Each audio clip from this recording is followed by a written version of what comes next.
ഏകദേശം 100 വർഷങ്ങൾക്ക് മുൻപാണ് അവർ പ്രത്യക്ഷപ്പെട്ടത്. കണ്ടാൽ മനുഷ്യരെ പോലെയുള്ള ഭീകരജീവികൾ. അന്ന് അവരുടെ കയ്യിൽ നിന്ന് രക്ഷപ്പെട്ട മനുഷ്യർ 3 മതിലുകൾക്കുള്ളിൽ ജീവിക്കാൻ ആരംഭിച്ചു. കഴിഞ്ഞ 100 വർഷമായി അവർ സന്തോഷത്തോടെയും സമാധാനത്തോടെയും അതിനകത്ത് ജീവിച്ചുകൊണ്ടിരിക്കുകയായിരുന്നു.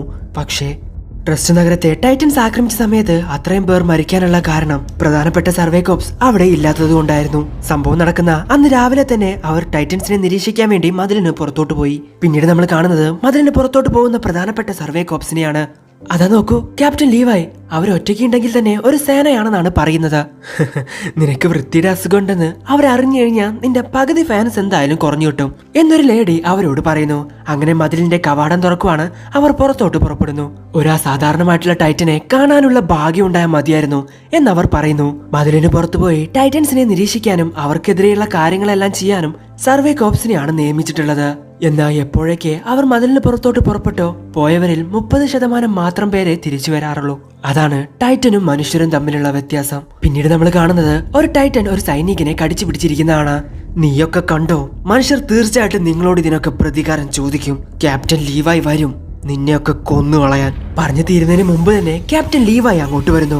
ആ ടൈറ്റനെ അങ്ങ് കൊന്നുകളയുന്നു. വേറെ 3 ടൈറ്റനെയും കൂടി ലീവായി അവിടെ കാണുന്നുണ്ട്. ക്യാപ്റ്റൻ, റീഫോഴ്സ്മെന്റ് ഉടനെ തന്നെ ഇവിടെ എത്തും എന്നൊരു ലേഡി പറയുന്നു. പെട്ര, നീ താഴെയുള്ള ഓഫീസേഴ്സിനെ രക്ഷിക്കുക. ബാക്കിയുള്ളവർ ആ ഒരു ടൈറ്റനെ നോക്കിക്കോ. ബാക്കി 2 ഞാൻ നോക്കിക്കോളാം എന്ന് ക്യാപ്റ്റൻ ലീവായി പറഞ്ഞ് അവിടെ നിന്നും പോകുന്നു. ഇതേ സമയമാണ് നേരത്തെ കണ്ട ആ ലേഡിയെ നമ്മൾ കാണുന്നത്. ഒരു ടൈറ്റന്റെ മുന്നിൽ ചെന്ന് ഞാൻ നിന്നെ വേദനിപ്പിക്കാതെ കൊല്ലും എന്ന് പറയാണ് അവൾ. ആ ടൈറ്റൻ അവളെ അറ്റാക്ക് ചെയ്യാൻ വരുന്ന സമയത്ത് അവൾ അവിടെ നിന്ന് ഒഴിഞ്ഞു മാറി ആ ടൈറ്റന്റെ കഴുത്തങ്ങ് വെട്ടുന്നു. മറ്റൊരു ഭാഗത്ത് തന്റെ മുമ്പിൽ നിൽക്കുന്ന 2 ടൈറ്റന്റെയും എടുത്തോട്ട് ചെല്ലുവാണ് ക്യാപ്റ്റൻ ലീവായി. തന്റെ 3D മാനുവൽ ഗിയർ ഉപയോഗിച്ച് ആ ടൈറ്റനെ അങ്ങ് ഇല്ലാതാക്കുന്നു. ബാക്കിയുള്ള ഒരു ടൈറ്റന്റെ കണ്ണിലോട്ട് തന്റെ സ്വാഡ് എടുത്ത് എറിയുവാണ് ക്യാപ്റ്റൻ. അങ്ങനെ തന്നെ നീ ഒന്ന് അനങ്ങാതെ നിൽക്ക്, എന്നാലേ വൃത്തിയായിട്ട് നിന്നെ എനിക്ക് കൊല്ലാൻ പറ്റൂ എന്ന് ക്യാപ്റ്റൻ പറഞ്ഞുകൊണ്ട് വേറെ 2 സ്വാഡ് എടുത്ത് അതിന്റെ കഴുത്ത് അങ്ങ് വെട്ടുന്നു. പിന്നീട് ആ ടൈറ്റൻ ആക്രമിച്ച ആ ഓഫീസറിന്റെ അടുത്തോട്ട് വരുവാണ് ക്യാപ്റ്റൻ. ക്യാപ്റ്റൻ എന്ന് വിളിക്കുവാണ് അദ്ദേഹം. എന്നെ കൊണ്ട് എന്തെങ്കിലും പ്രയോജനം ഉണ്ടായിരുന്നോ, അതോ ഒന്നും നേടിത്തരാതെയാണോ ഞാൻ മരിക്കുന്നത് എന്ന് അദ്ദേഹം ചോദിക്കുന്നു. നീ ഒരുപാട് കാര്യങ്ങൾ ഇതിനോടകം തന്നെ ചെയ്തിട്ടുണ്ട്. ഇനിയും ഒരുപാട് കാര്യങ്ങൾ നീ എന്റെ ഉള്ളിലൂടെ ചെയ്യുകയും ചെയ്യും. അതായിരിക്കും എന്നെ മുന്നോട്ട് നയിക്കുന്നത്. ടൈറ്റനുകളെയെല്ലാം ഇല്ലാതാക്കുമെന്ന് ഞാൻ വാക്ക് തരുന്നു എന്ന് ക്യാപ്റ്റൻ പറയുന്നു.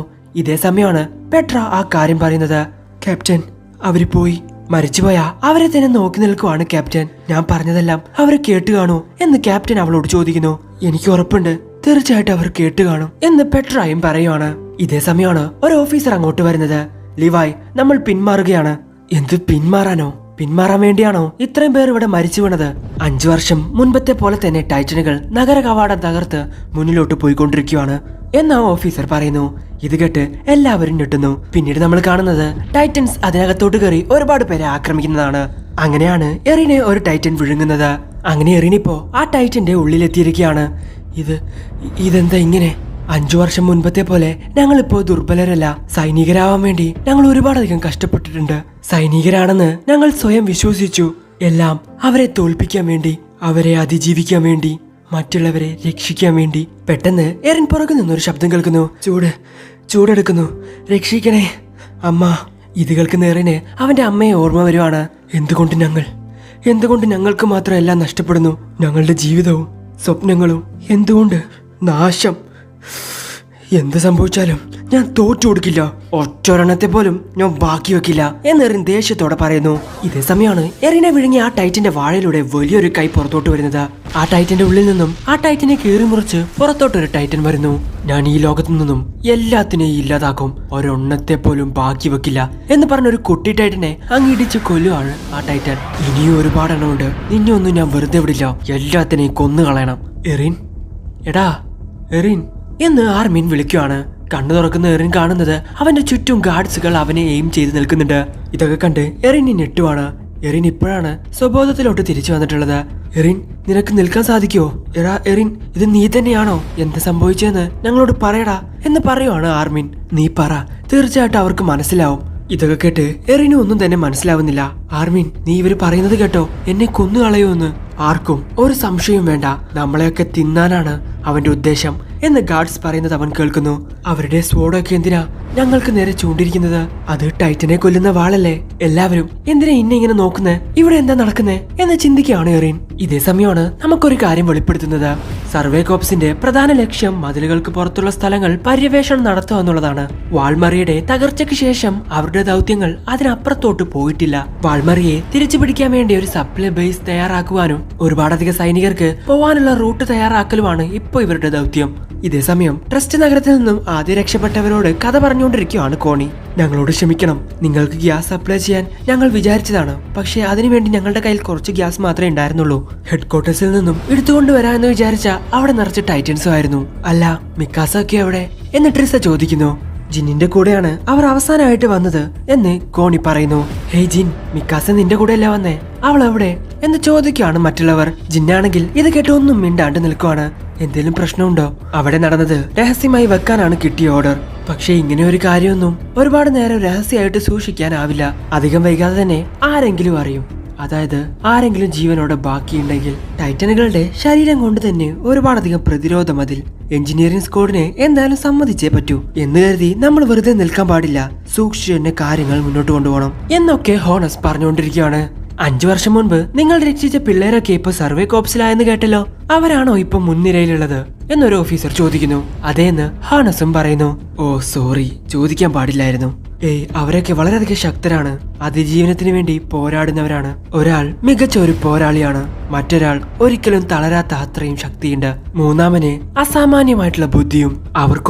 ഒന്നും തന്നെ സംഭവിക്കില്ല എന്ന് ഹാനസ് പറയുന്നു. ഇതേസമയം അവർ 3 പേരും ഗാർഡ്സിന്റെ ഗണ്ണിന്റെ മുൻപിൽ നിൽക്കുവാണ്. നിങ്ങൾ ഇപ്പോൾ ചെയ്ത കാര്യങ്ങൾ ഒരു രാജ്യദ്രോഹിയായി നിങ്ങളെ പ്രഖ്യാപിക്കുന്നു. ഇതിനെക്കുറിച്ച് നിങ്ങൾക്ക് എന്തെങ്കിലും പറയാനുണ്ടോ? ആക്രമിക്കാനോ രക്ഷപ്പെടാനോ ശ്രമിച്ചാൽ ഉഗ്രസ്ഫോടന ശേഷിയുള്ള ബീരങ്കികൾ നിങ്ങൾക്ക് നേരെ തൊഴുത്തുവിടും. അത് വെറും വാക്കല്ല. ഞാൻ അവസാനമായിട്ട് ഒന്നുകൂടി ചോദിക്കുക, നീ മനുഷ്യനാണോ അതോ ടൈറ്റനോ? എന്ത് ചോദ്യമാണിത്? എന്താ എല്ലാവരും എന്നെ ഇങ്ങനെ നോക്കുന്നത്? ഒരു വലിയ ഭീകരജീവിയെ കണ്ടതുപോലെ. എനിക്ക് ചോദ്യം മനസ്സിലായില്ല സാർ എന്ന് പറയുവാണ് എറിൻ. എന്ത് പൊട്ടം കളിക്കുന്നോ? ഒറ്റ സെക്കൻഡ് കൊണ്ട് നിന്നെ തുണ്ടം തുണ്ടാക്കും. രൂപം മാറ്റാനുള്ള സമയം പോലും നിനക്ക് തരില്ല. എന്ത് രൂപം മാറ്റാനോ? അതെ, കണ്ടവർ ഒരുപാട് പേരുണ്ട്. നീ ഒരു ടൈറ്റന്റെ ഉള്ളിൽ നിന്നും വരുന്നത് ഞങ്ങൾ എല്ലാവരും കണ്ടതാ. മനുഷ്യനായി മാറി നീ എങ്ങനെയോ വാൾറൂസിന്റെ ഉള്ളിലെത്തി. നീ ഈ ട്രെയിനിങ് കോപ്സിന്റെ ഭാഗമാണെങ്കിലും നീ മുന്നോട്ട് വെക്കുന്ന ഭീഷണി ഒഴിവാക്കാനാവില്ല. ആർമേർഡ് ടൈറ്റൻ എപ്പോ വേണമെങ്കിലും വാൾറൂസിന്റെ കവാടം തകർക്കും. മനുഷ്യർ വീണ്ടും വംശനാശത്തിന്റെ വക്കിലാണ്. നിനക്ക് വേണ്ടി കളയാൻ സമയമോ സൈനികരോ ഇപ്പോ ഇവിടെ ഇല്ല. അതുകൊണ്ട് ഈ ബീരങ്കി മാത്രമാണ് ഇപ്പോൾ ഞങ്ങളുടെ മുമ്പിലുള്ള വഴി. ഇപ്പോൾ മനുഷ്യന്റെ രൂപത്തിലുള്ള എറിനെ കൊല്ലാൻ വേണ്ടി അവരെല്ലാം തയ്യാറെടുക്കുന്നു. കാരണം അവർ ചോദിച്ച ചോദ്യത്തിനൊന്നും തന്നെ എറിൻ ഉത്തരം പറഞ്ഞിട്ടില്ല. എന്നാൽ ഇതൊക്കെ കേട്ട് മിക്കാസ അവരെ തടയുവാണ്. എന്നോട് ഏറ്റുമുട്ടാൻ ധൈര്യമുള്ളവർ എന്റെ മുന്നിലോട്ട് വരാം എന്ന് മിക്കാസ അവരോട് പറയുന്നു. ക്യാപ്റ്റൻ, അതാണ് മിക്കാസ അക്കർമാൻ, റിയർ ഗാർഡിലെ ഒരു എലൈറ്റ് സൈനിക. കഴിവുകൊണ്ട് മാത്രം അവൾ 100 സൈനികർക്ക് തുല്യമാണ്. അവളെ കൊല്ലുന്നത് മനുഷ്യരുടെ വംശത്തിന് വളരെയധികം നഷ്ടമാണ്. മിക്കാസ, ആർവിൻ, എന്താണ് ഇവിടെ നടക്കുന്നത് എന്ന് ചോദിക്കുവാണ് എറിൻ. എന്നെ ഇപ്പോ മനുഷ്യനായി കാണുന്നത് ഞാൻ മാത്രമേ ഉള്ളൂ. എന്താ ഇവിടെ നടക്കുന്നേ? ഒന്നും ഓർക്കാൻ പറ്റുന്നില്ലല്ലോ. എഴുന്നേക്കാൻ പോലും എന്നെ കൊണ്ട് പറ്റുന്നില്ല. വാക്കുകൾ സൂക്ഷിച്ചു ഉപയോഗിച്ചില്ലെങ്കിൽ അവരെന്നെ കൊല്ലും. മനുഷ്യരുടെ കൈകൊണ്ടാണോ എന്റെ മരണം? എന്താ അവിടെ നടക്കുന്നതെന്ന് എറിന് മനസ്സിലാവുന്നില്ല. നടന്നതെല്ലാം ഒരു സ്വപ്നമാണെന്നാണ് അവൻ വിചാരിച്ചിരിക്കുന്നത്. ഒരുപാടധികം പേടിയോടെ ആ ക്യാപ്റ്റൻ ഒരിക്കൽ കൂടി ചോദിക്കുവാണ്, നീ ആരാ? ഞാൻ തെറ്റായിട്ടുള്ള ഉത്തരം പറഞ്ഞു കഴിഞ്ഞാൽ എന്റെ ജീവിതം മാത്രമായിരിക്കില്ല നഷ്ടപ്പെടാൻ പോകുന്നത്, എന്റെ കൂട്ടുകാരുടെയും ജീവിതം നഷ്ടപ്പെടും എന്നെറിൻ ചിന്തിക്കുന്നു. ഞാനൊരു മനുഷ്യനാണ് എന്നെറിൻ പറയുന്നു. ഇത് കേട്ട് ആ ക്യാപ്റ്റൻ, ഓ അതെയോ, പക്ഷെ നീ ഒരു രാക്ഷസനല്ലെന്ന് തെളിയിക്കാൻ ആരെ കൊണ്ടും പറ്റില്ല. വേറെ മാർഗമില്ല. എന്നോട് ദേഷ്യമൊന്നും തോന്നരുത് എന്ന് പറഞ്ഞ് എറിനെ ഷൂട്ട് ചെയ്യാൻ വേണ്ടി തീരുമാനിക്കുന്നു. പെട്ടെന്ന് തന്നെ മിക്കാസ എറിനെ എടുത്തുകൊണ്ട് അവിടെ നിന്നും ഓടുന്നു. അപ്പോഴാണ് എറിന്റെ കഴുത്തിലുണ്ടായിരുന്ന ആ കീ അവൻ ശ്രദ്ധിക്കുന്നത്. അത് കണ്ടപ്പോ അവൻ എന്തൊക്കെയോ ഓർമ്മ വരുന്നു. എറിൻ, ഞാൻ തിരിച്ചു വരുന്ന സമയത്ത് നമ്മുടെ ബേസ്മെന്റിൽ ഞാൻ രഹസ്യമായിട്ട് എന്താണ് വെച്ചിരിക്കുന്നതെന്ന് ഞാൻ കാണിച്ചു തരാം എന്ന് അവന്റെ അച്ഛൻ പറഞ്ഞത് അവൻ ഓർമ്മ വരുന്നു. ഈ താക്കോൽ നീ ഒരിക്കലും കളയാൻ പാടില്ല, സൂക്ഷിച്ചു വെക്കണം. ഇത് കാണുമ്പോൾ നീ ഓർക്കണം, നീ ആ ബേസ്മെന്റിലോട്ട് തിരിച്ചു പോവണമെന്ന്. ഈ ഇഞ്ചക്ഷൻ നിന്റെ ഓർമ്മകളെ ബാധിക്കും. അതുകൊണ്ട് ഇപ്പൊ ഇതിനെപ്പറ്റി വിശദീകരിക്കുന്നത് അർത്ഥമില്ല. ശ്രദ്ധിച്ചുകൾക്ക് വാൾമറിയ തിരിച്ചു പിടിക്കണം. എന്നിട്ട് ആ ബേസ്മെന്റിനകത്തോട്ട് നീ പോവണം. അതിന് ഈ ശക്തി നിന്നെ സഹായിക്കും. ഇതെങ്ങനെ ഉപയോഗിക്കണമെന്ന് നിന്റെ ഓർമ്മകൾ നിന്നെ പഠിപ്പിക്കും എന്ന് പറഞ്ഞ് എറിന്റെ അച്ഛൻ അവന്റെ ശരീരത്തിൽ അത് ഇഞ്ചക്ട് ചെയ്യുന്നു. സോ ഇപ്പോഴാണ് എറിന് കാര്യങ്ങളൊക്കെ മനസ്സിലാവുന്നത്. അങ്ങനെ എറിൻ മിക്കാസയുടെ കയ്യിൽ നിന്ന് കുതറി മാറി ആർവിന്റെ അടുത്തോട്ട് ഓടുന്നു. പുറകെ തന്നെ മിക്കാസയും വരുന്നുണ്ട്.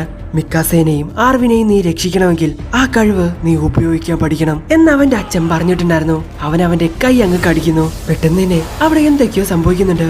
വലിയ വലിയ സ്കെൽട്ടൺസ് അവിടെ പ്രത്യക്ഷപ്പെടുവാണ്. ഇതിനോടകം തന്നെ ഇവർക്ക് നേരെ വരുന്ന ആ ഫയർ ഇവരുടെ അടുത്ത് എത്തിയിട്ടുണ്ടായിരുന്നു. എറിനൊരു ടൈറ്റനായി മാറി അതങ്ങ് തടുത്തു നിർത്തുന്നു. കണ്ടു നിന്നവർക്ക് ഒന്നും തന്നെ മനസ്സിലാവുന്നില്ല.